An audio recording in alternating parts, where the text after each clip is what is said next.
Hi, welcome back to our kitchen delights. కంద పులుసు ఎలా తయారు చేయాలో చూసేద్దామా. కంద ముక్కల్లో జామాకులు వేయడం వల్ల దురద అనేది ఉండదు. ఇంకా కంద ముక్కలు కుక్కర్లో వేసి 2-3 విజిల్స్ వచ్చే వరకు ఉడికించుకోవాలి. ఇంకా మసాలా కోసం గిన్నెలోకి కొద్దిగా ధనియాలు, జీలకర్ర, లవంగాలు, దాల్చిన చెక్క, అల్లం, వెల్లుల్లి, కొద్దిగా గసగసాలు, ఉల్లిపాయ ముక్కలు వేసుకొని ఇంకా గ్రైండ్ చేసుకోవాలి. ఇంకా పక్కన పెట్టుకోవాలి. ఇంకా నూనె వేడెక్కాక అందులో కొద్దిగా ఆవాలు, మెంతులు, వెల్లుల్లి, శనగపప్పు, ఎండుమిరపకాయ, పచ్చిమిర్చి, కరివేపాకు వేసి వేగించుకోవాలి. ఇంకా వేగిన తర్వాత గ్రైండ్ చేసుకున్న మసాలా పేస్ట్, కొద్దిగా పసుపు, రుచికి సరిపడా ఉప్పు వేసుకొని ఇంకా వేగించుకోవాలి.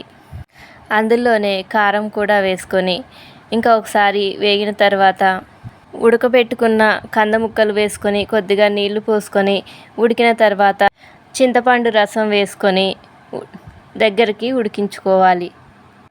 మరి నీళ్ళలా కాకుండా చిక్కగా ఉంటే కూర అనేది రుచిగా ఉంటుంది.